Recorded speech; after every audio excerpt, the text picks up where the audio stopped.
How did an American Airlines plane and a Blackhawk helicopter end up in a tragic crash while the plane was attempting to land on runway 33? In the videos ahead, we'll take a closer look at the final hours leading up to the crash, the confusion between the PAP-25 VIP military helicopter and the air traffic controller, and how the rescue operation is being carried out. More details all in the video ahead. The plane departed from WIA Dwight D. Eisenhower Airport in Kansas earlier that evening. A PSA Airlines aircraft operated under American Airlines and identified as Flight AA5342 collided mid-air with a military Blackhawk helicopter at approximately 9 p.m. on Wednesday, January 29, 2025. The tragic incident occurred as the plane was making its final approach toward Reagan Washington National Airport in Arlington, Virginia. American Airlines confirmed that 64 people were aboard the jet, 60 passengers and 4 crew members, while 3 soldiers were aboard the military helicopter.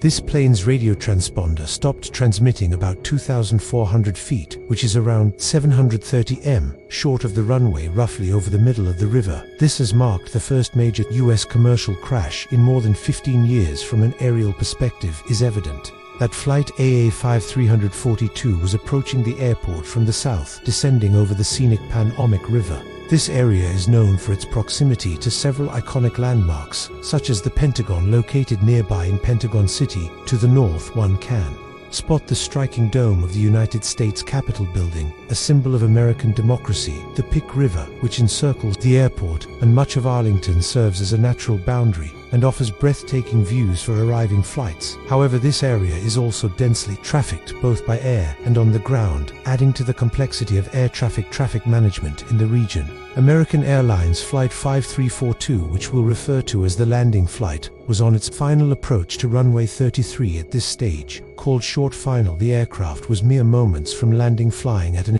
altitude of about 400 feet. This is the most critical phase of landing, where every second counts, and pilots are laser focused on safely bringing the plane down. At the same time, an Army Blackhawk helicopter identified as PAC-25 was reportedly on a possible training flight. It was flying perpendicular to the flight path of Flight 5342 following the course of the Potomac River. The Potomac River is a designated flight corridor for helicopters, and it's common to see aircraft like this operating in the area. The key difference between the two aircraft in this scenario was their operating rules. The Blackhawk helicopter PAC-25 was flying under visual flight rules.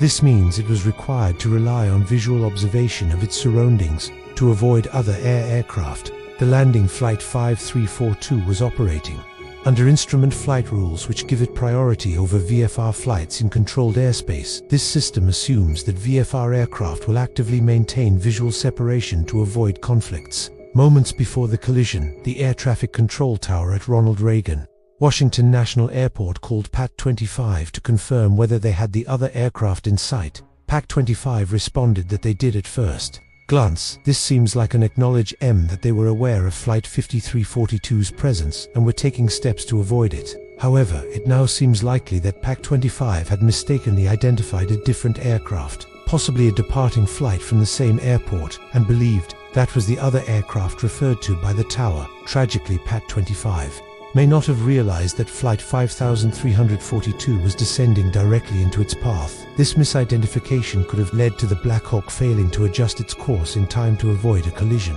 Although I'm not a pilot, this is what appears to have happened based on the available information. It's a heartbreaking incident that raises questions about how such misunderstandings can occur and what safety measures can prevent them in the future. If you have more insight or expertise, please feel free to share your thoughts in the comments. The passenger plane broke into multiple pieces and sank several feet into the river. Meanwhile, the helicopter ended up landing upside down on the water. Regarding the rescue mission, the main challenge is access.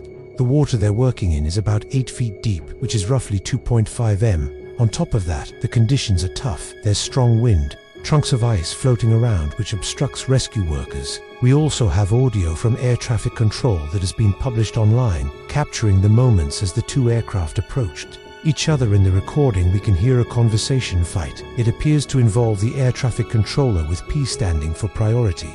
Air transport, report the helicopter and CRJ referring to the passenger plane Kurj. The response seems to come from a helicopter, but something goes terribly wrong. As the two aircraft continue and move closer to each other until they crash, and there was no response from the other side. This long-shot video recorded by the Kenby Center cam seems to show two aircraft, a helicopter and a commercial airliner, colliding, creating a huge flash. If you take a close-up shot, you can clearly see the Blackhawk helicopter traveling at an alarmingly high speed directly towards the plane, a moment of impending danger captured in stark detail. According to reports, the situation unfolded due to apparent confusion on the part of the Blackhawk pilot. He was seemingly unaware of the presence of a second aircraft in the vicinity, which ultimately led to a critical misjudgment when the flight controller radioed in, asking if the pilot had identified Flight 534. The pilot confidently confirmed that he had visual contact. However, the plane he was referring to wasn't Flight 5342, it was a completely different aircraft flying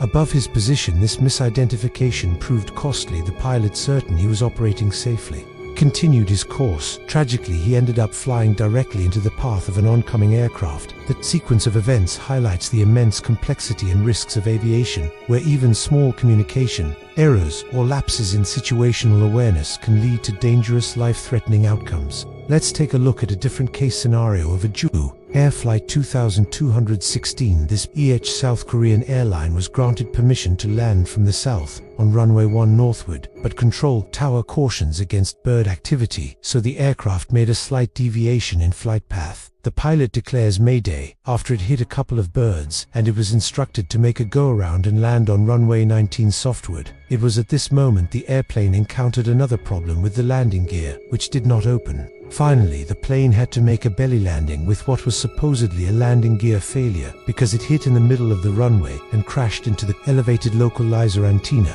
and concrete, erupting into a huge fireball while the tail section remained intact. Morning 857 ATC broadcast a cautionary advisory about bird activity in the vicinity of the airport. Report 859, the pilot of Flight 7CT216 reports at bird strike, declares an emergency with repeated, this is what he said, mayday, mayday, mayday, calls and notifies ATC with the message bird strike, go round. Just 1 minute after the bird strike at 9 o'clock, the flight initiates a go-round maneuver and requests authorization to land on runway 19, which requires an approach from the opposite end of the airport's single runway. That is, from the north to the south, which is not the actual landing procedure. Usually then land from the south to the north. 9:01. In the morning, ATC clears the aircraft to land on runway 1992. Local time, the aircraft touches down on the runway approximately 1,200 m, which translates to 3,940 ft from the threshold of the 2,800 m. This is around 9,184 ft runway. 9:02 and 55 seconds later, the airport fire rescue unit completes the deployment of fire rescue equipment. 903 Flight 7C2216 overshoots the runway and crashes into a hill-like structure beyond the runway's end, which later on we came to know that it hit the localizer antenna and its adjacent concrete embankment. And finally, we have a missile attack, plane crash at 10:43 a.m. Kazakh time, which Russia's Rostov Air Traffic Control Center received a signal indicating that the crew had decided to divert the flight to Actor due to adverse weather conditions in Baku and Makhatala, a city in Russia's Dagestan region. At 10:53 a.m., the Rostov flight director informed Ectoflight manager that an oxygen tank in the passenger cabin had exploded. This explosion reportedly caused passengers to lose consciousness, prompting the crew to request immediate medical assistance upon landing. Emergency teams were swiftly mobilized at Aktop Airport in preparation for the aircraft's arrival at 11:02 a.m. The pilots made contact with Aktop Airport's air traffic control tower. Despite their efforts, the crew faced significant challenges during their descent. They attempted to land twice but were unable to maintain altitude or stabilize the aircraft. Tragically, at 11:28 a.m. contact with the crew was lost, and moments later the plane crashed the ground. This means the plane was hit between 10:30 to 10:53 a.m. Kazakh time by the Russian anti-air defense system. In this scenario, the plane is flying a significantly higher altitude, rendering the cannons ineffective. Consequently, the system opts to deploy a missile as the optimal weapon for engagement. The missile is launched vertically from its sealed canister. It uses its advanced onboard guidance system to navigate with precision towards the designated target. As the missile approaches, its onboard sensors continue to track the civilian aircraft, which in this case is tragically identified. As an Azeron civilian aircraft, the missile carries a 25 kilograms high explosive warhead. Upon reaching the target, the warhead detonates, releasing an intense explosion. The explosion occurs near the side of the aircraft, causing catastrophic damage to its tail section. The resulting shrapnel penetrates the fuselage, inflicting severe thermal structural damage. This devastating impact destabilizes the aircraft, leading to an uncontrollable descent. This severely damaged plane crashes near Aktop Airport, resulting in a tragic loss of life and a devastating outcome for all those on board.